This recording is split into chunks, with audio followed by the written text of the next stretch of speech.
यह वह सरकार है जिसने किसानों के लिए गड्ढे खुदवा दिए, जिसने सड़कों पर कीले ठुकवा दिए, जिसने ड्रोन से आंसू गैस के गोले छोड़े। जी हां, आसमान से आंसू गैस के गोले छुड़वा दिए, जिसने अपने चेहरे को बचाने के लिए किसानों पर तरह तरह के जुल्म उठाए, देश के अन्य दाताओं पर आतंकवादियों जैसे अत्याचार किए। हरियाणा के होम मिनिस्टर और हेल्थ मिनिस्टर कैबिनेट मंत्री अनिल विज ने कहा कि यह किसान दिल्ली में आतंक फैलाने जा रहे हैं। इससे यह साबित होता है कि यह लड़ाई सरकार की नहीं, भारतीय जनता पार्टी और किसानों की लड़ाई साबित होती जा रही है। यह मंत्री धरती पुत्र को आतंकवाद फैलाने वाला बता रहा है, अन्य खिलाने वालों को आतंकवाद फैलाने वाला बता रहा है। यह हम नहीं कह रहे, खुद हरियाणा के होम मिनिस्टर ने कहा है, जिनका बयान भी वायरल हुआ है।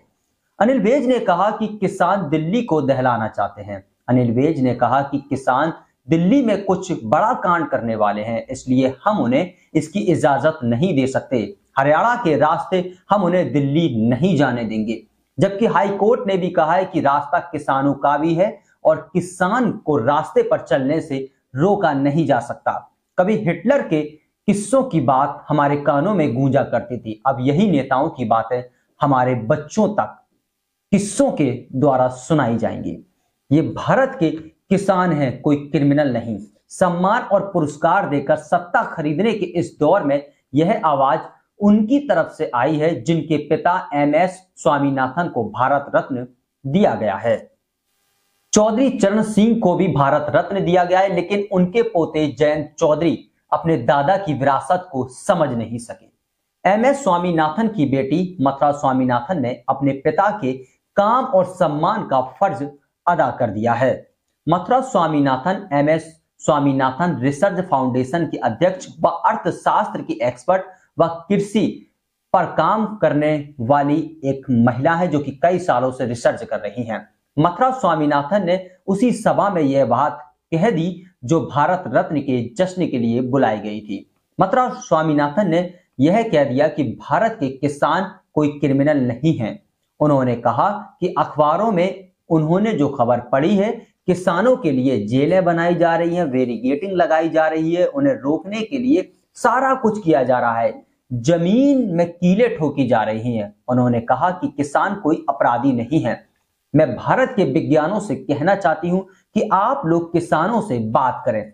सरकारों से कहना चाहती हूं कि उनके खिलाफ क्रिमिनल जैसा बर्ताव ना करें, समाधान निकालना होगा। ये हमारे ही भारत के किसान हैं। I would like to just say one word more today. Dr. A.K. Singh referred to as the Annadatas.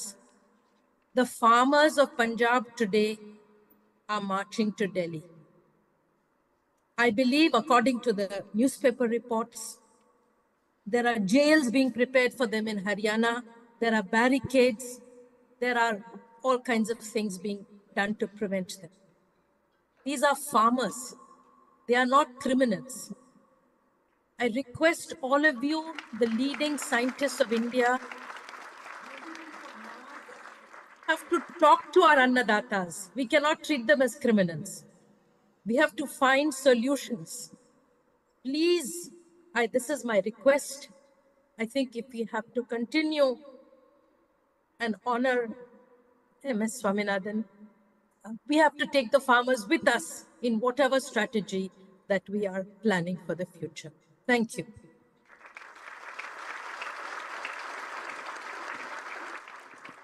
Thank you very much, ma'am, for that emotional appeal. यह वीडियो आपने देखा मथुरा स्वामीनाथन का है, जिनकी आंखों में साफ तौर पर देखा जा सकता है कि किसानों के ऊपर हो रहे अत्याचार के दौर को लेकर उनकी आंखों से आंसू निकल रहे हैं। हम सभी देशवासी इस दौर को अपनी आंखों से देख रहे हैं और खुद गवाह बन रहे हैं कि क्या कुछ किसानों के ऊपर हो रहा है। किसानों के ऊपर एक आतंकवादियों जैसा अत्याचार का दौर हो रहा है। यह वही किसान है जो बरसात में भीगते हुए खेती करते हैं, यह वही किसान है जो ठंडी जमीन पर नंगे पैर खेती करते हैं। और आज इन किसानों के ऊपर आतंकियों जैसा अत्याचार का दौर शुरू हो चुका है। आसमान से आंसू गैस के गोले छोड़े जा रहे हैं, गोलियां चलाई जा रही हैं। यह सब देखकर हम अनजान बने हुए हैं कि आप अपने बच्चों को यह बता पाएंगे कि किसानों के के ऊपर हिटलर जैसा अत्याचार का दौर भी आया था। उनके ऊपर गोलियां चलाई गई थी, उनके ऊपर आंसू गैस के गोले छोड़े गए थे, बैरिगेटिंग लगा दी गई थी, कीलें गाड़ दी गई थी। ये हम बता पाएंगे कि अपने बच्चों को ये सब दिखा पाएंगे कि हम लोग ने जो इस दौर में देखा वो दौर कभी हिटलर के बाद, इस सरकार के बाद कभी नहीं आएगा। जहां तक का ये दावा है, सरकारें किसानों से बात क्यों नहीं करती? ये हमारे देश के किसान है, कोई आतंकवादी नहीं है। इनसे बात करना होगा। सरकार झुकना नहीं चाहती, लेकिन बात तो कर सकती है ना। ये वही किसान है जो हम लोगों को अन्य देते हैं। आज इनके ऊपर लाठीचार्ज होता है, इनके खून निकलते हैं, अस्पताल में भर्ती होती है। जय जवान और जय किसान का नारा हमें बचपन में स्कूल में पढ़ाया जाता था, और आज यही नारा हम लोगों की आंखों से और कानों में गूंज रहा है। ये सब देखकर, इस दौर को देखकर हम ये चीज नहीं झुठला सकते कि हिटलर के दौर में और इस दौर में क्या अंतर रहा होगा।